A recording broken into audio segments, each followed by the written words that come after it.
since people are still walking in, we've waited for a few minutes, but in the interest of time, we thought we'd go ahead with our introductions.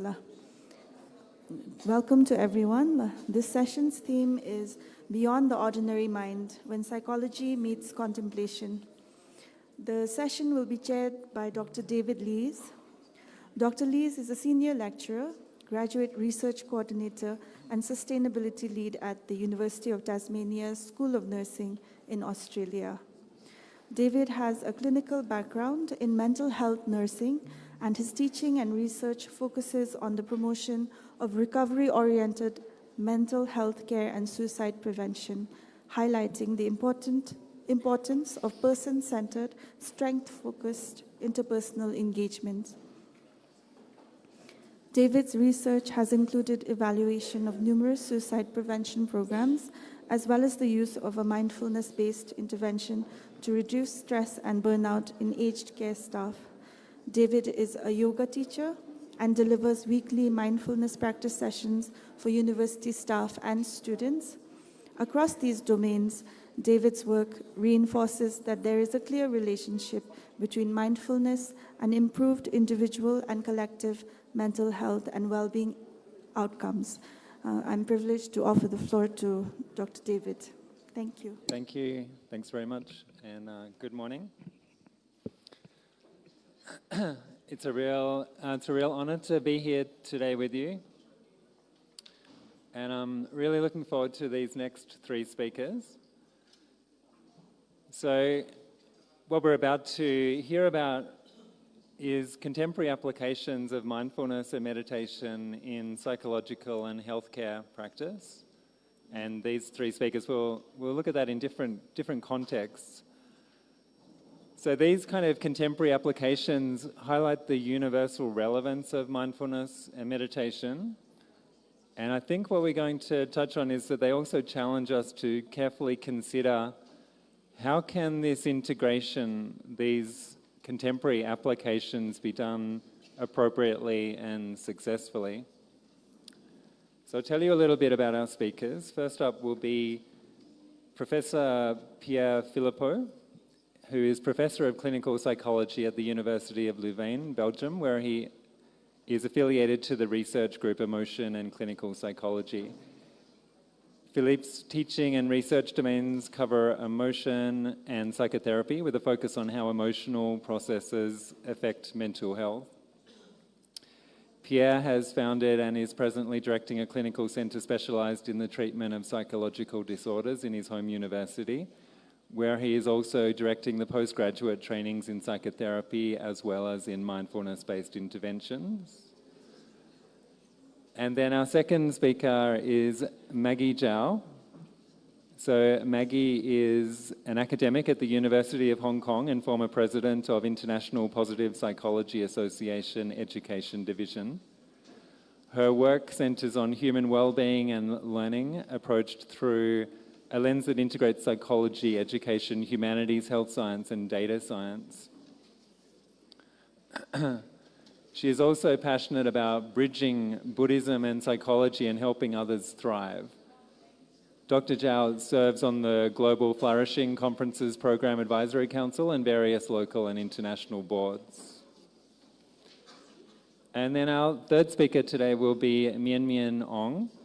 MMAung is a Myanmar national and a dedicated Dharma teacher, artist, writer, and engineer who has lived in Singapore for nearly 3 decades. She leads youth meditation classes and shares Buddhist teachings with diverse communities. Her engineering background provides strong analytical skills that enrich her Buddhist study, teaching, and meditation approach. Her research interests include Buddhist manuscripts, comparative studies of Buddhist traditions, and modern science. Her current research interest is the effects of meditation on brain activity and well-being, particularly the Buddhist maps of mind and body. She aims to connect traditional Buddhist understandings of the thought process with contemporary neuroplasticity and contemplative neuroscience insights, including how meditation influences brain function and cognitive development. All right, so let's get straight on and hear from Pierre. Pierre.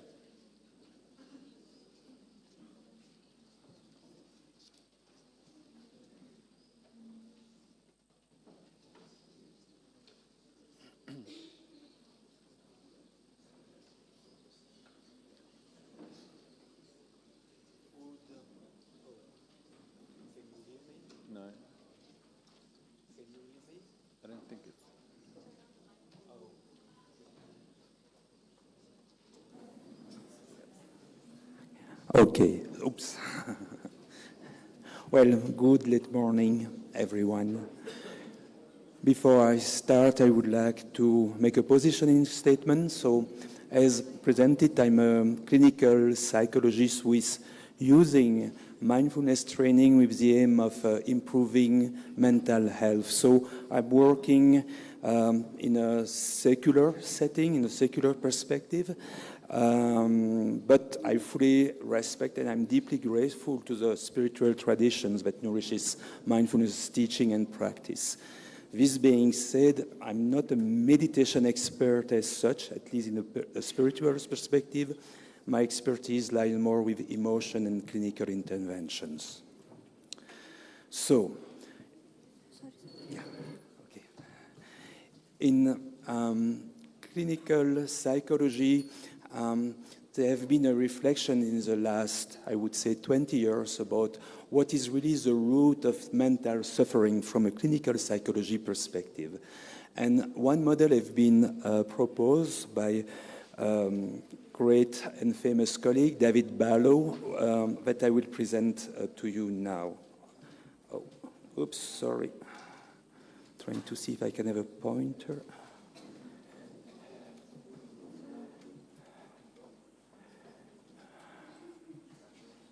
Okay.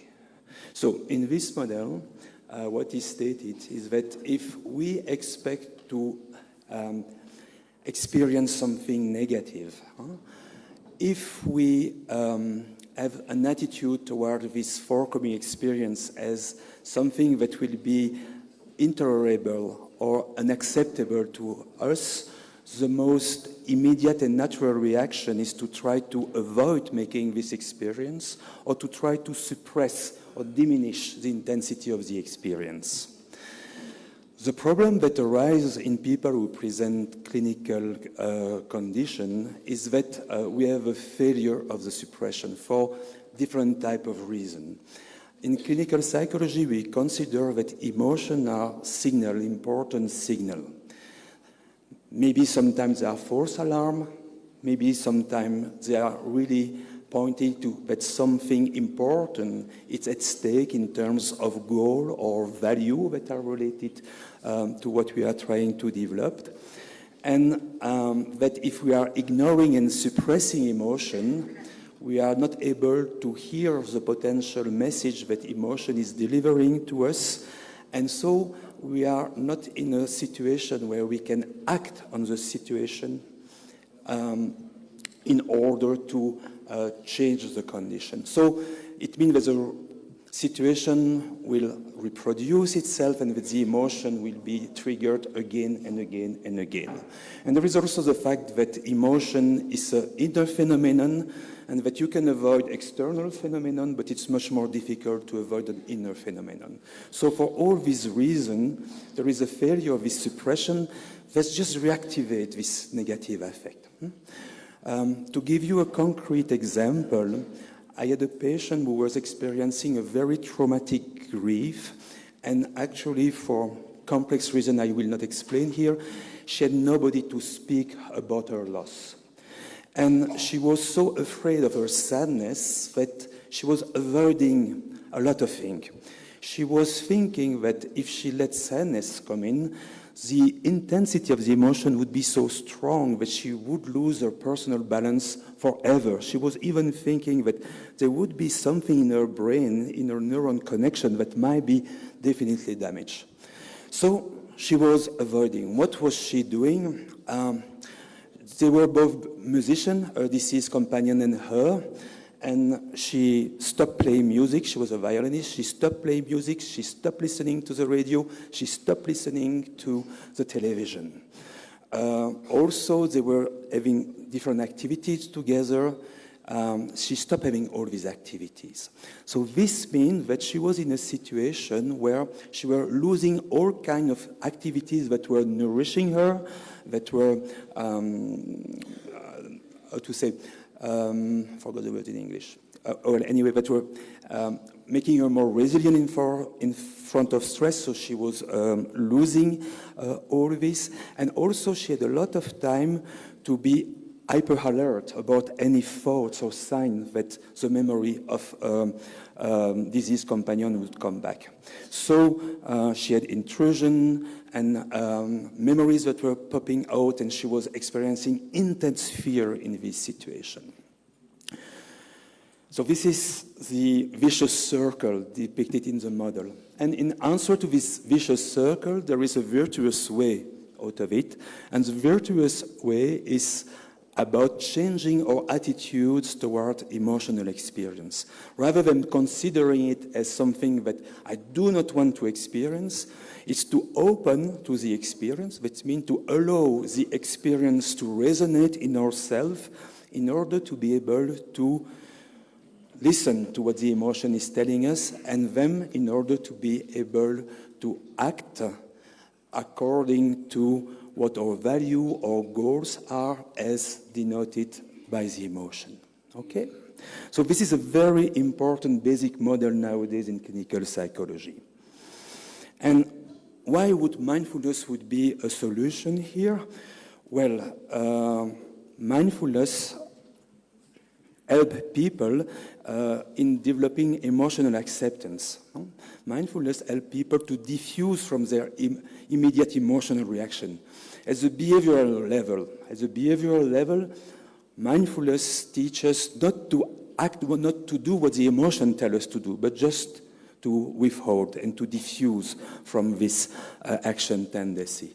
At the cognitive level also, it teaches us to consider our thoughts as mental phenomena and not as depiction of realities. At the physiological level too, mindfulness teaches us to maintain physical balance in the posture, also in the yoga type of exercise. And foremost, from a psychological point of view, mindfulness would help people to develop emotional awareness, and by developing emotional awareness, to connect better with their goals and values.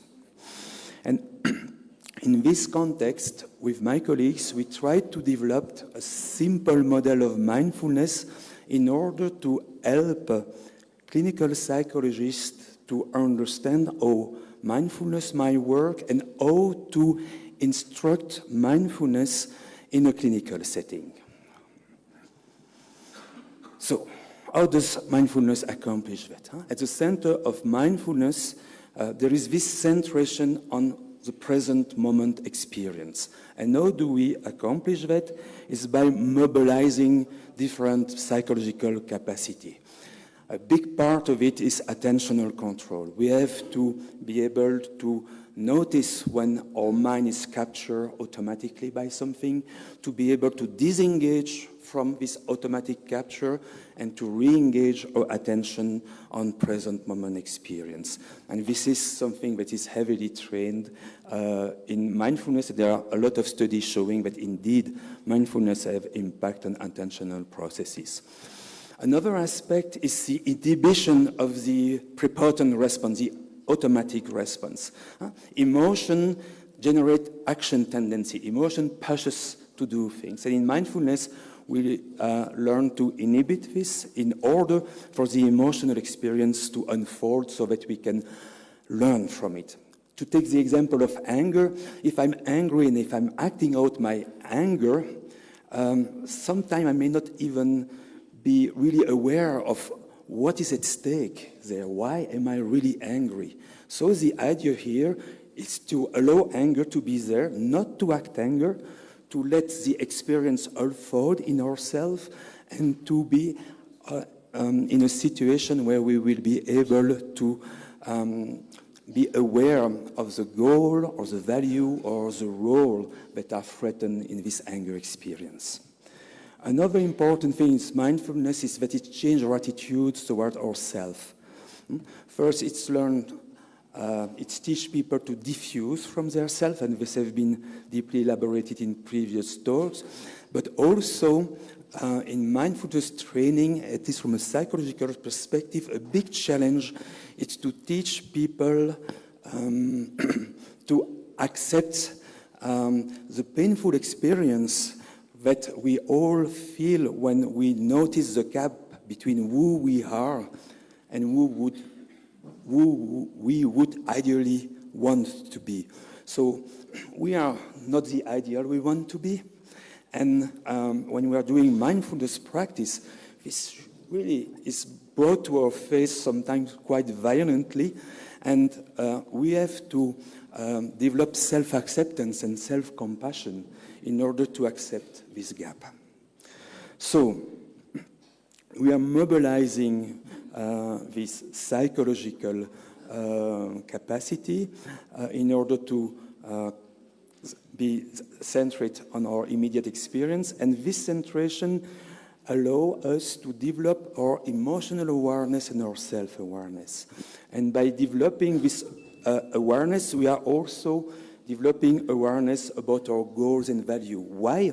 Because emotions are triggered by the fact that we perceive, correctly or wrongly, but that we perceive that there is something at stake with something important for us in terms of value, our role, and our goal. So being aware of emotion teaches us about what our values are, what the important goals are.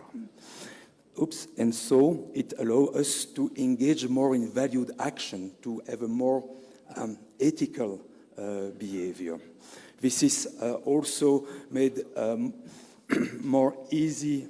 This is easiest because we are inhibiting automatic response. So we are in a position where we can take more. I still have 5 minutes? Okay. Where we can take more deliberate action rather than immediate reaction.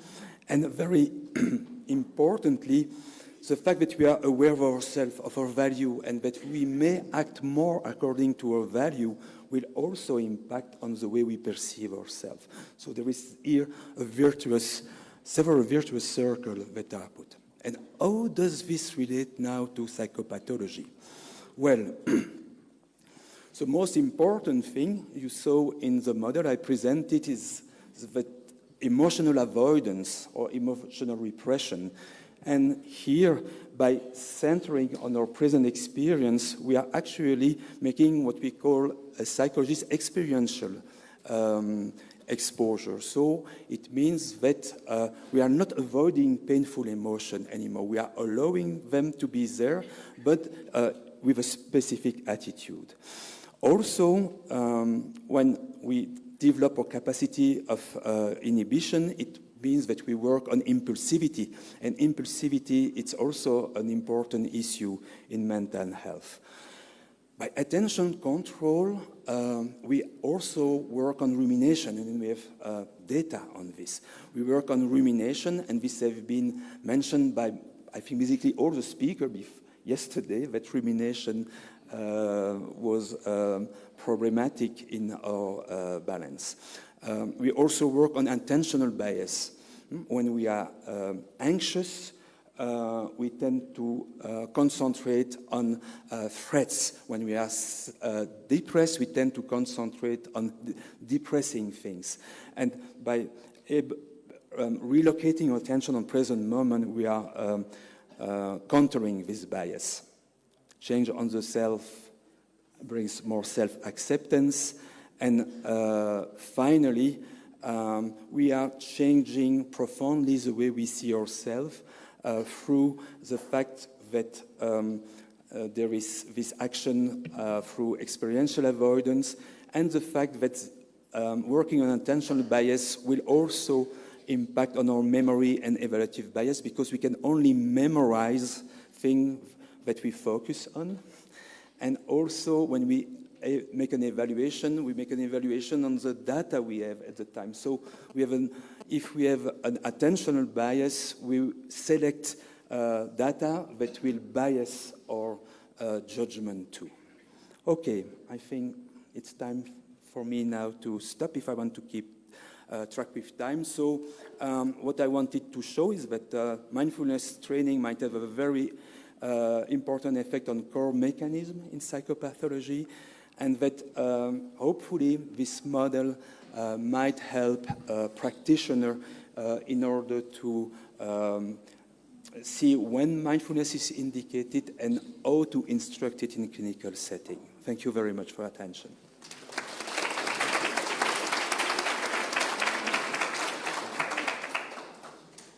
Thank you very much, Pierre. I think you've done so well to really get to the heart of how mindfulness practices can help, and also giving those examples, those little case examples you do. It also points to the huge need, and we know there's a huge level of need for more effective mental health care and psychology. So thanks very much for that. Next up is Maggie. Thank you, David. And Khonsu Zampala, everyone. It's such a great honor and pleasure to be here at the conference among the deep holders of wisdom. I'm Maggie Zhao from University of Hong Kong. Like the first speaker, I'm also not a Buddhist scholar, but my field is psychology. I'm a positive psychologist and a well-being scientist. I've been studying happiness and well-being and human flourishing for more than 10 years. And today I hope to offer a perspective of psychology about mindfulness for happiness and harmony, and to do so with deep respect for the Buddhist wisdom, especially Vajrayana. The teachings really had a profound influence on me. Some of you may have noticed that photo. This is the photo I took last year when I visited Punakha Zone in Bhutan. The zone standing at the confluence of two rivers. Feel like to me like a metaphor for my talk that is about bridging the Buddhist wisdom and the psychological science. So my journey with mindfulness began with not just the lecture halls or research labs, but also meditation cushions.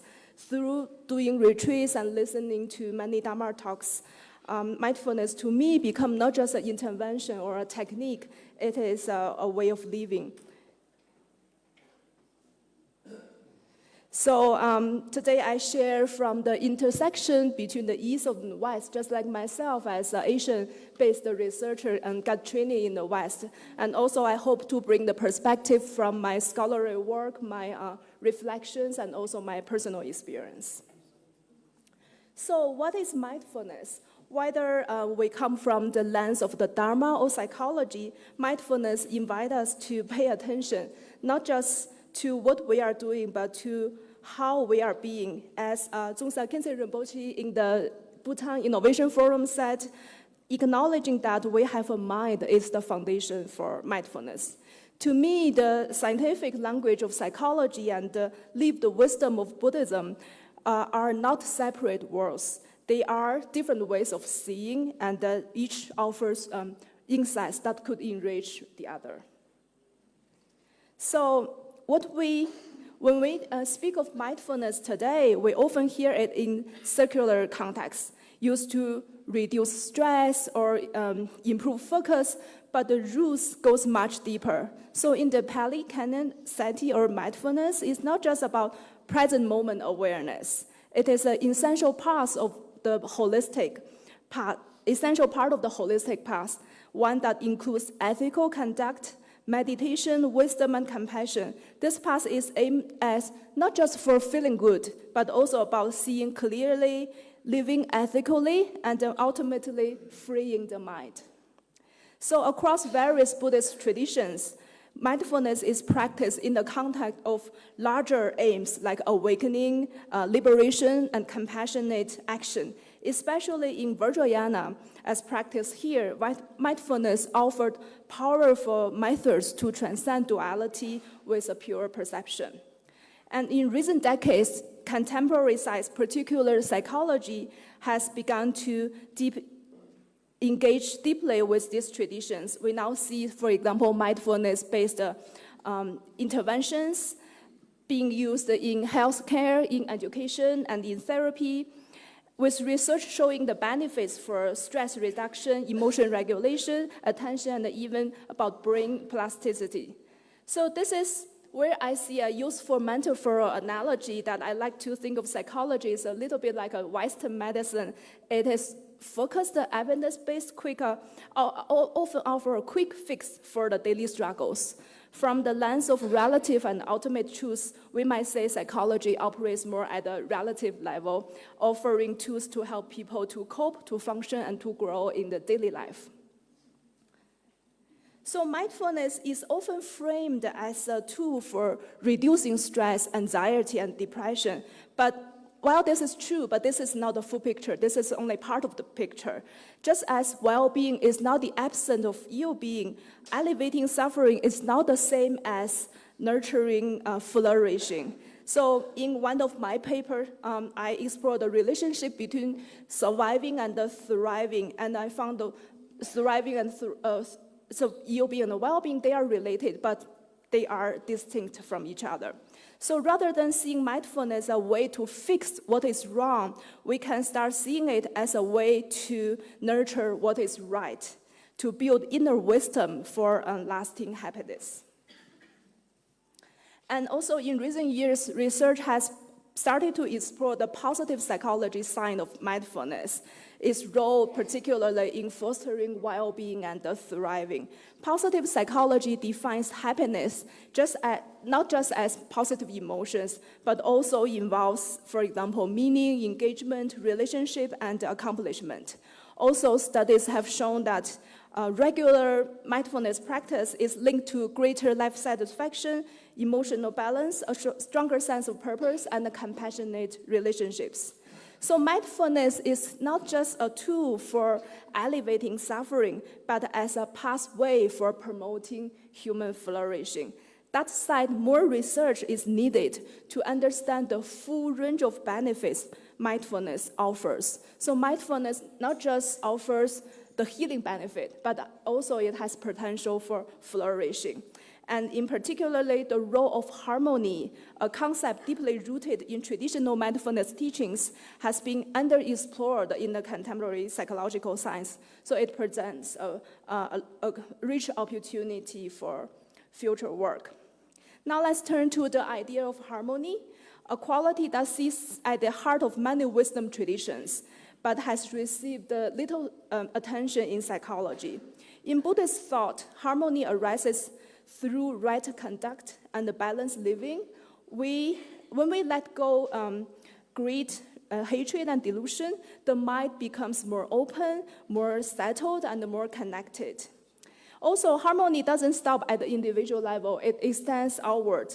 There is a profound understanding of interdependentness or interconnectedness, which invite us to live in ways that are aligned with our non-harming, not only toward others, but also towards the nature. So harmony is cultivated both within the self and also beyond the self, bridging the mind and the heart, the personal, the interpersonal, and even the ecological. And recently, positive psychology is beginning to catch up. Research shows that harmony is universally valued across cultures. It is closely linked to well-being and flourishing, mental health and sustainability. And despite this very important content, but harmony remains understudied and under-recognized in the study of psychology.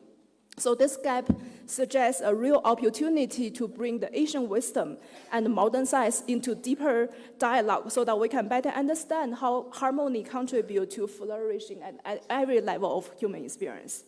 Also, throughout the conference, harmony is the word that comes again and again from the opening dinner to the presentations yesterday. Here is how I define harmony. This is a framework about harmony I've been recently developed to understand harmony not just as a feeling, but really as a core dimension of human flourishing. And I see harmony has three core facets or elements. The first one, I call it the coexistence, which is about peaceful and respectful presence with mutual respect and acknowledgement. It's the ground of non-harming and compassionate awareness. And my second facet is coherence. It's more about the resonance, the resonant alignments, and the unity. So I consider myself as part of the greater whole. And the third element is continuity. It's really about the dynamic process of adaptation, balance, and sustainability. So together, the three facets offers a fuller picture about harmony, not as something stillness, but really as a dynamic process, as an active and evolving way of living. Also, these three facets operate at three levels. I call them me harmony, we harmony, and the eco harmony. So now I invite you to take a breath, to gently bring your mind about what harmony means to you within yourself, with others, and with the nature. And let me give you some example here. One is about we harmony. So in Buddhist villages, neighbors really naturally support each other. Really, I feel the community flows like a family, really strong sense of trust and interconnected well-being here. Also, Bhutan offers a powerful example of eco-harmony, being carbon negative and also protecting the species like the black nectar cranes really well. So far we've looked at harmony as a key dimension of human flourishing. Let's also explore how mindfulness and harmony connect theoretically, empirically, and culturally. Theoretically, mindfulness has often been promoted in psychology as a tool for stress reduction or emotional regulation. But if we return to the roots in Buddhist teachings, mindfulness is far more than that. It is a pathway for a harmonious way of being. Mindfulness is not just a means for surviving modern life, but a foundation for living in balance with ourselves, with others, and the world. Like I mentioned, it doesn't only offer healing benefits, but also about flourishing. Empirically, studies have shown that mindfulness supports a wide range of benefits, not only effectively, like an increase over emotional resilience, but also cognitive benefits, such as attentional stability and behavior outcomes like reduced aggression, greater self-control, social effects like empathy, compassion, thank you, and even environmental engagement, like a greater sense of connection with nature. And of course, these dynamics are shaped by culture. So in Western psychological models, mindfulness is often framed within the lens of individualism, emphasizing personal regulation and personal independence. In the East, traditional Eastern frameworks place mindfulness within a web of interconnectedness, interdependence, where the mind is cultivated not just for the self, but for the benefit of all beings. So West and East traditions, each has different focus. One is more me-oriented, the other is we-oriented focus. This cultural difference can shape how we understand, teach, and apply mindfulness. A more integrated approach, drawing from both empirical science and contemplative wisdom, can help us better understand and appreciate mindfulness as a culturally grounded and a context-sensitive pathway to harmony. Towards the end of my talk, I would like to share two broad invitations toward a vision of co-flourishing, where mindfulness nurtures harmony not just within, but beyond the individual. The first invitation is about to integrate contemplative wisdom and science. There is deep potential in bringing together the insights of contemplative tradition and the scientific inquiry. Dialogue between these worlds invites us to explore not just what works, but why and for whom. Scientific methods can help clarify and communicate the transformative power of this practice, while lived experience ensures that we don't lose the depths and also the nuances. So we need both data and the depths, both meaning and the method. The second invitation is to collaborate to support global and planetary flourishing. Mindfulness that fosters harmony does not stop at the self level. It extends into our systems, how we care for our community, the earth, the future generations. Bhutan's gross national happiness has shown the world what this looks like in action. This is not just personal practice, it's planetary care, planetary flourishing. And this broader view of mindfulness invites us to rethink flourishing as something we do together. Recently, I had a chance to write a short piece for Nature, calling for stronger global collaboration around shared human flourishing. It will be published soon. I'm really delighted to first share this here with all of you. So as I come to the end of my talk, I want to return to the heart of it. This path bringing Buddhism, wisdom, and the psychological science is not just only about the ideas or research. It's about remembering over shared humanity, over shared planet, and the possibility of shared flourishing. Mindfulness, when rooted in harmony, become more than a practice. It becomes a way of being together, not just about surviving, is about thriving collectively, wisely, and compassionately. So if you would like to stay in touch or collaborate on research or continue this dialogue, you're welcome to scan the QR code here. And thank you again. May we walk this path of harmonious, flourishing together in heart and in action. And Jessie Delay.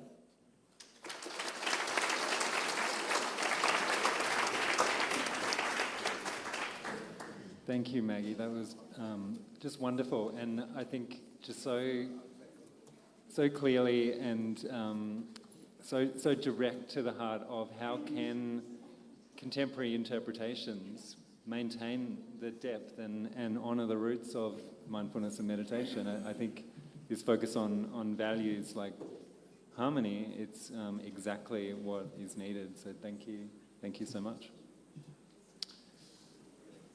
So next up we have MMAung. Thank you, Mien. Thank you.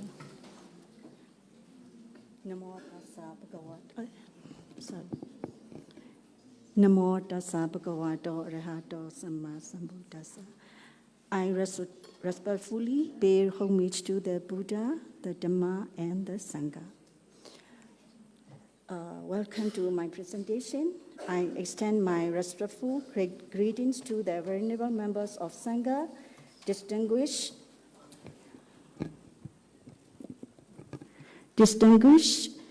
professors, scholars, speakers, and all respected guests and participants. I'm honored to share my research on how Vipassana insight meditation intersects with modern neuroscience and Theravada Buddhist psychology to offer fresh perspectives on pain management. This study combines EEG, electroencephalography analysis, and Buddhist models to better understand how meditation alters pain perception. Unlike conventional treatments that focus primarily on physical symptoms, meditation addresses the cognitive and emotional dimensions of pain. It offers a holistic approach, reshaping how individuals experience and respond to pain by understanding thought patterns and cognitive layers. So, despite growing interest in meditation, there is still limited research specifically on how Buddhist psychological Abhidhamma model of cognitive processing related to brain activity. This study examines how insight meditation Vipassana affects EEG patterns, particularly gamma activity and default network, DMN connectivity, to understand its role in helping individuals cognitively distancing themselves from pain. The purpose of this research is to integrate Eastern contemplative tradition with Western neuroscience by analyzing EEG brainwave activity during insight meditation. It aims to explore the cognitive process from the Theravada Abhidhamma perspectives on active meditative thought processes, It is called Viti in Pali. It presents how meditation transforms pain perception, not physically, but cognitively, and a comprehensive framework for understanding the mind-body connection in pain elevation. So pain is more than physical sensation. It is shaped by emotional and cognitive factors such as anxiety, attention, and negative thinking. Yet most medical treatments focus only on physical symptoms. So insight meditation offers a non-invasive mind-body approach. It helps individuals develop awareness, emotional balance, and cognitive balancing, reducing both pain intensity and psychological distress. So by altering brain wave patterns and self-referential thought processes, meditation supports a more integrated model of pain relief, merging traditional Buddhist psychology with scientific understanding. EEG research shows that meditation enhances gamma wave activity linked to focus and neural integration. It is also reduced DMN activity. DMN active is thinking about yourself, chewing over the past, worry about the future. Basically, when you are caught up in self-talk. So when DMN activities goes down, less mental energy is going into those kind of self-centered rumination and emotional distress that really amplify your suffering. So this is EEG brainwaves in meditation. It's the very famous Richard Davidson University of Wisconsin research for these EEG and brainwaves in meditation. So according to Theravada Abhidhamma, the brain is not seen as the origin or seat of consciousness. Instead, the mind is understood as a rapid stream of fleeting mental events called chetas in Pali. These chetas arise, perform their respective functions, and dissolve moment by moment, so quickly that they appear continuous like frames in a film. So each cheta arises with accompanying mental factors and is always directed toward an object. Cheta is something with the help of which the other concomitants know the object. A cognitive process, it is called viti in Pali, refers to a structured fixed series of something thought moments that occur when cheta arise, cognizing an object at the sense doors or mind door. They do not occur at a random or in isolation, but as phases in a series of discrete cognitive events leading one to the other in a regular and uniform order. This order is called Cheta Niyama, according to the Buddhist commentary, the fixed order of consciousness. For example, intense physical pain triggers body sense door thought process, a fixed sequence of chetas that unfold so rapidly it gives the illusion of a single continuous experience. Since there can be billions of thought moments in one snap of the fingers, we can imagine how many thought moments arise during the process of seeing or hearing or touching. So let's take a closer look at how the mind experiences pain, especially through the lens of Theravada Abhidhamma model. Imagine getting a headache. At first, the body simply touches the tangible object. This is bare contact through body consciousness. At this stage, there is no recognition, no judgment or whether it is pain or comfort. The mind takes only one object at a time. After contact, the object disappears and thinking arises.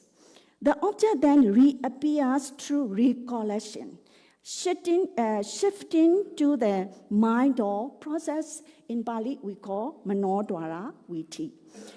Over successive thought moments, the mind begins to label and interpret the experience. Oh, it is very sharp pain, very distressing, something like that. The first two cognitive processes reflect direct awareness. So it is ultimate reality. The next two involve conceptualization, naming, evaluation. Names, reaction, and emotional labels like, oh, very sharp, pain, restless, or unbearable arise during these mental processes, not in the initial context. These reactions turn a simple physical experience into suffering. So all of this happened incredibly very, very fast. Just now I mentioned billions of thought moments can arise in the time it takes to snap your fingers. Most of it goes unnoticed unless we develop sharp mindfulness. This is why meditation is so valuable.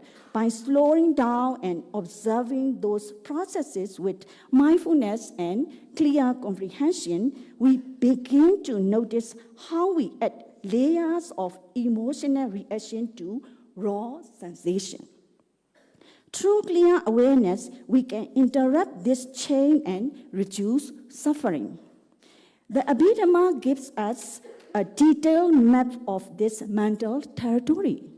And through meditation, we start to experience it directly, not just as theory, but as lived insight. So Vipassana inside meditation emphasizes a non-reactive moment-to-moment awareness of bodily sensations and mental events. One of the key psychological benefits developed through Vipassana is cognitive distancing. This means we can step back from our thoughts and emotions, in this case, for painful ones, without getting caught in them. It helps us observe pain without adding emotional suffering. So this is beautifully illustrated in two important Buddhist discourses. In the Nakulapita Sutta, the Buddha tells an aging layman that even though the body is sick, the mind doesn't have to suffer if it doesn't cling. In the Sala Sutta, the Buddha uses the metaphor of two arrows. The first arrow is physical pain and avoidable, but the second arrow is mental suffering caused by our own action. Vipassana trains us not to shoot that second arrow. Of course, we cannot avoid the first arrow of physical pain, but we can avoid the second arrow, suffering caused by mental resistance. When there is a painful sensation and physical suffering, if mindfulness is absent, the latent tendency toward aversion is automatically activated. This results in unpleasant feelings that lead to mental suffering. In response, we hope to reduce the pain and yearn for pleasant sensation, which leads to craving again. So with mindfulness, we see pain arise and pass away without identifying with it. Over time, this reduces the power of deep-rooted tendency, in Pali we call anusaya, that unconsciously drive our emotional habits. This is why insight meditation is so transformative. It helps us respond rather than react. And over time, it softens the emotional patterns that fuel our suffering. So the takeaway here is insight meditation doesn't make pain disappear, but it gives us space between the stimulus and our reaction. And that space is where healing begins. So this slide focuses on the core mechanism behind insight meditation, which is called wise attention. In Pali, we say yoniso manasi kara. In Vipassana meditation, we aim to observe the nature of both material and mental phenomena as they arise within our body and mind. Physically, we notice sensation. Mentally, we observe acts of awareness. The quality of our attention, whether it is wise or unwise, directly influences whether our reaction will be wholesome or unwholesome.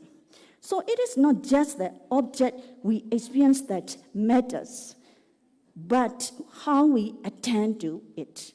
That wise attention is the root condition for developing insight and breaking the cycle of suffering. Abhidhamma explains that 3 key thought movements within a cognitive process are especially important for practicing insight meditation. These are the 3 key thought movements: the 5-door adverting consciousness, the determining consciousness, and the mind-door adverting consciousness. So those occur within when an object, such as pain, is perceived at the bodily sense door and then reflected upon in the mind. Through repeated observation of these mental movements, the meditator comes to understand the object not as mind pain, but simply as impermanent and satisfactory and not self, the 3 universal characteristics. So at this stage of observation, the meditator perceives them as they truly are. Sometimes perception may not completely cease easily, of course. The meditator still experiences all phenomena and may continue to recognize conventional concepts. But as they advance into deeper levels of equanimity and insight, these recognition gradually fade. Concepts of individuals, beings, or forms no longer appear. Similarly, perception of things as lovable or hateable fade away. Only ultimate realities became apparent. They came to know simply that, touching is just touching, not my headache, without clinging or aversion. The mind no longer engages in constructing or reacting to perception. This reflects the essence of Bahya Sutta. Seeing is just seeing, hearing is just hearing, smelling is just smelling, tasting is just tasting, touching is just touching. This is the essence of practicing insight meditation. So, it should be noted that this paper does not provide a detailed explanation of specific Abhidhamma technical terms of the cognitive process. This research explores an interdisciplinary approach between ancient Buddhist psychological models and contemporary scientific understanding. Future research may explore the intersection between Abhidhamma thought processes in details and modern neuroscience by examining brain activity related to cognitive events described in the VT process Abhidhamma model, supported by experimental clinical data such as EEG and neuroimaging. So, conclusion, meditation doesn't erase pain. It transforms our relationship to it. This clarity is what breaks the pain cycle. Thank you so much for all your attention. Thank you so much, Mian Mian. Again, really interesting, insightful ideas about some of the processes involved here. And the other thing that you touched on that I think is really interesting is not only the potential for mindfulness and meditation practices to address very specific and important issues such as pain or mental health issues, but also the potential for, as it is being practiced, to have broader benefits for that person that may flow out to other aspects of their lives. So, yeah, thank you so much. I think do we have about 10 minutes for questions now? Yeah, so we have 10 minutes for questions. So if you'd like to ask a question, then, yeah, please raise your hand. And maybe we can have a microphone down the front. Are there any microphones available?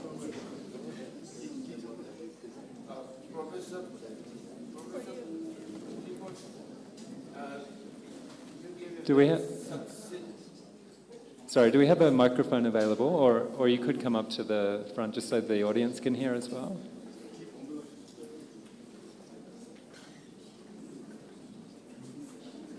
It's just coming. There's a microphone just... Right, thanks. Sorry to take the stage. Professor Philippot, you gave a very succinct description, the theoretical basis of mindfulness and emotional regulation, distress tolerance. I want to hear from you some of the practical experiences with your research on mindfulness in Belgium, especially in your university. I mean, you can take us through how far you are in that business of the research. Where are you at this stage? Thank you.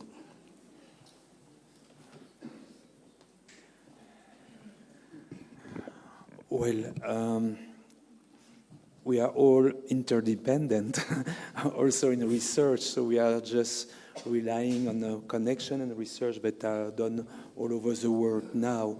In Louvain, we have concentrated more on rumination. Mental rumination is really a topic I'm studying with more interest. So this is one thing we concentrated on, examining whether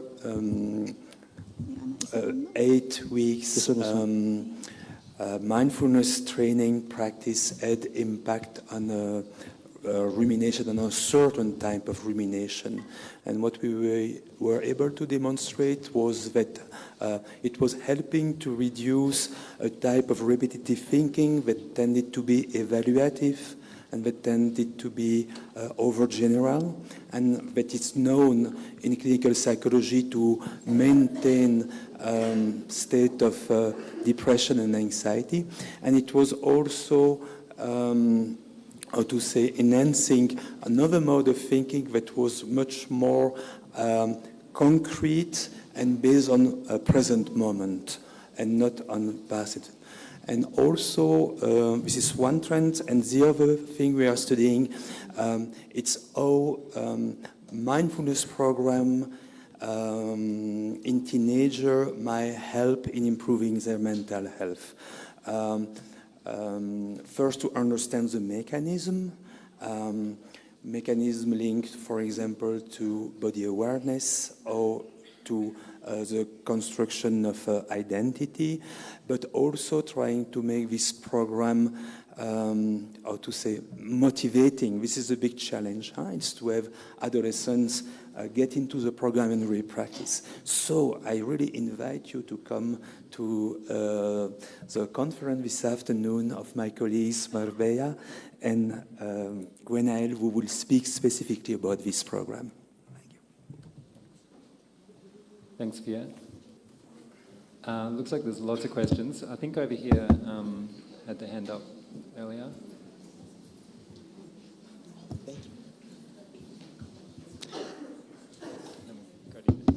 Thank you so much for those wonderful presentations.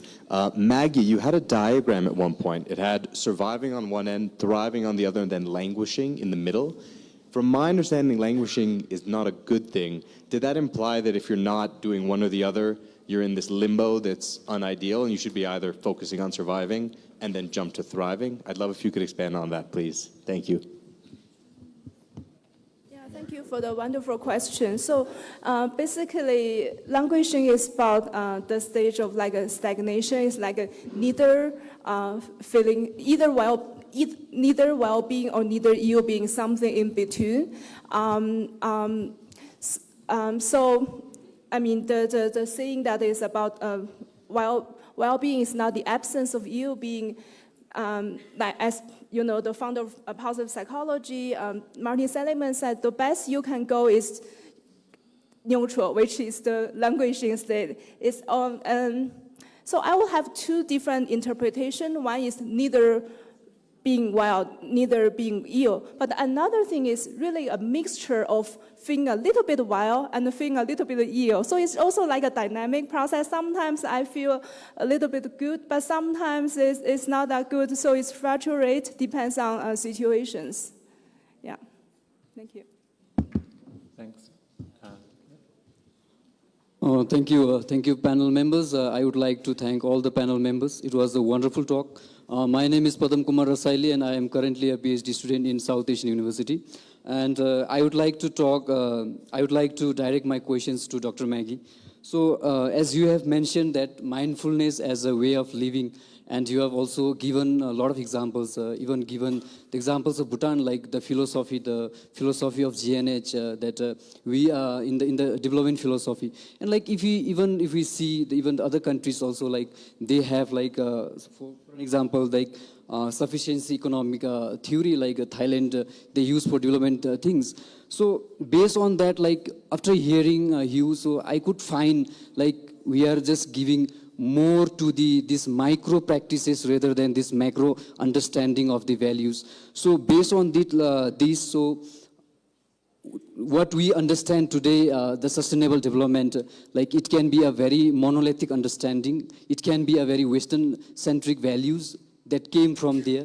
But the thing is, like when you talk about this, like we are basically, I could find that the mindfulness is not only being aware, it also it goes beyond that. The whole conceptions of interdependence also comes in. So based on this, like, are we giving more importance to these like very indigenous practices? Is it like the knowledge from global South?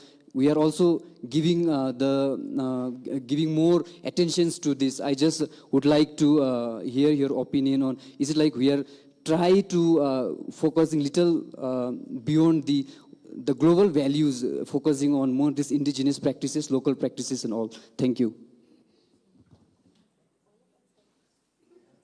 I think that was for you, Maggie. I think it's the question for three of us, but I may start. So I'm not sure I fully understand the question. I may only understand part of it. So to me, there's different levels. So my talk is more focused on the individual level of, about the benefits of mindfulness. As to the national example, like the GNH, I guess I'm not the best person to talk about. There's many experts sitting here, so welcome your insights. And I think you also mentioned about the culture, if I hear clearly, right? There's different culture variations of mindfulness. Is that? I mean, like, are we like giving more importance to these local practices, like the way you were like? When we say mindfulness, like many people we have like this very broad understanding, just being aware. Because like mindfulness that we are hearing from the speakers here, like it goes beyond just being aware. We also bringing this whole dimension of interdependence with nature and staying in harmony with nature. So mine is like, are we just like giving more importance to these local practices and value? What is your opinion on that? I think there's different, thank you again. So I think there's different definition, interpretations of mindfulness. So according to some psychology literature, it's more about paying attention to the present and also non-judgmental. But of course, from Buddhist thought, Buddhist there's far more profound, richer understandings. It's not just a practice, not just an intervention. It's like I would say it's as a way of living. And of course, when it comes to global practice, that could be cultural diversity, cultural variation. As I mentioned, one cultural aspect could be interdependent versus independence, the me versus we oriented. Another thing is like, in Western, people talking about maximizing happiness. But in the East, we're talking about the middle way, the moderation, find really the harmonious, the right balance. And this can be a dynamic process. So yeah, I think globally, mindfulness is, I would say, like a harmony, universally value, but it carries culture-specific, context-specific manifestations. Thank you. Thank you. I'm sure the questions could go on for a very long time. It's such a key area of focus, how to interpret and realize the benefits of mindfulness and meditation in contemporary context. So lots of great ideas have come up today, and I'm sure there's many more. Perhaps if you'd like to continue the dialogue, you can find the speakers later in the day. But I think we're going to wrap up at this point. So let's give the speakers today another round of applause, and thank you all very much.